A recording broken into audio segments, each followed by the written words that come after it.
Esperanza, c'est un festival de musique qui a lieu depuis 20 ans à l'abbaye de Floreffe près de Namur. Et c'est un festival principalement au départ de musique, mais dans lequel il y a aussi des arts de rue, de la projection, du cinéma. Bref, c'est une grosse fête avec beaucoup d'art et dans lequel on essaie de mettre du sens.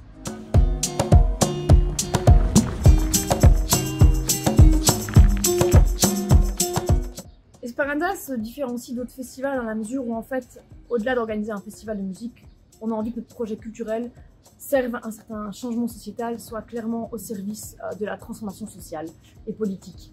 Si on regarde au niveau des artistes présents sur scène, on va essayer de donner la place plutôt à des artistes qui ont un vécu, qui ont une parole, qui ont une présence scénique forte, porteurs d'autres idées pour clairement améliorer la société et apporter du changement. Dans une optique assez semblable, c'est bien simple, nous à Esperanza, on n'en veut plus de la surenchère artistique et des cachets mirobolants. Il y a aussi une envie de se battre pour une autre représentation culturelle et artistique. Et ça passe par la volonté d'avoir une affiche paritaire et de mettre au devant de la scène des artistes issus de courants plus minoritaires. Quelque part, ce qu'on propose aussi, ou ce qu'on incite aussi, c'est à ce que les gens changent leurs valeurs, ouvrent d'autant plus leurs œillères pour aller vers un changement de société plus écologique, plus social, plus féministe, plus anticapitaliste, plus antiraciste.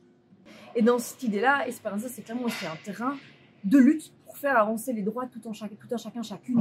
Et pour que les changements, c'est pas juste, je dirais, à une micro-échelle pendant 4 jours la fin juillet à Esperanza, à l'abbaye de Floreffe, mais l'idée aussi, c'est qu'on sème quelque part des idées, des valeurs, des combats, des envies de lutte, pour qu'à un niveau politique, pour qu'à un niveau sociétal macro, il y a également des changements qui arrivent.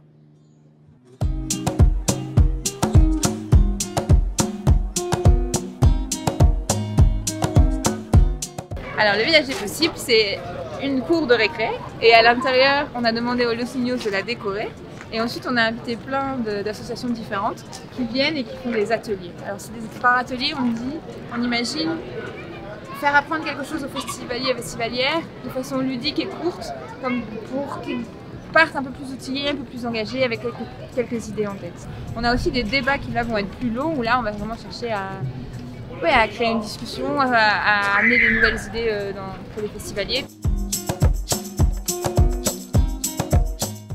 Mon rôle, en fait, c'est de faire ce qu'on appelle la campagne du festival, c'est-à-dire que chaque année, on a une thématique qu'on décline chaque année dans le festival. Et je veux aussi écouter ce qui se passe dans le festival à travers ces associations pour essayer de faire changer le festival lui-même. Alors peut-être que je vais vous donner un exemple, ça sera plus concret.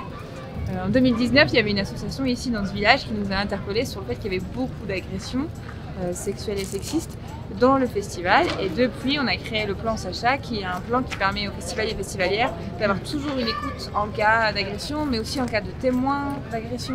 Donc pas juste victimes, mais aussi pour sensibiliser. Et ça, c'est les associations qui ont questionné notre mode de fonctionnement. Donc on est engagé dans le sens où on travaille avec des associations, mais on les écoute aussi pour essayer d'améliorer notre fonctionnement. Aujourd'hui, on voit qu'à deux niveaux, on pourrait un peu analyser une certaine évolution du festival ces 20 dernières années. D'un côté, en interne, il y a une prise de conscience politique qui est beaucoup plus forte dans la manière d'organiser le festival, tant dans ce qu'on dit que dans ce qu'on fait. On a aussi envie que cet engagement transparaisse, que les valeurs prennent place. À côté de ça, probablement une évolution qui est le résultat du travail qu'on a fait ces 20 dernières années, c'est à différents niveaux, Esperanza est devenue une certaine référence.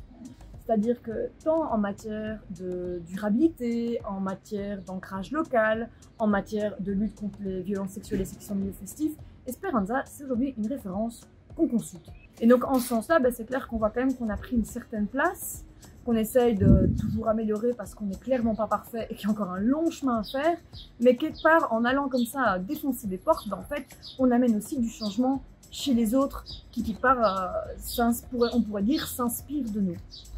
Et au niveau externe, au-delà de ce volet ou de cette casquette plus de référence qu'Esperanza serait devenue, on voit aussi tout l'impact qu'on a sur notre public. On a un public qui revient chaque année à Esperanza qui est un peu devenu comme ça une espèce de rassemblement festif d'une partie du monde engagé belge, et surtout de la Fédération Wallonie-Bruxelles. Mais eux aussi, ce public-là, en fait, qu'il soit engagé ou pas, il va aller ailleurs. Il va développer aussi ses habitudes, il va porter ses valeurs et son fonctionnement et sa propre identité ailleurs. Et ça, dans cette mesure-là, Esperanza a aussi une influence, on l'espère, pour justement amener des idées ailleurs à travers toutes ces individualités qui participent à l'événement.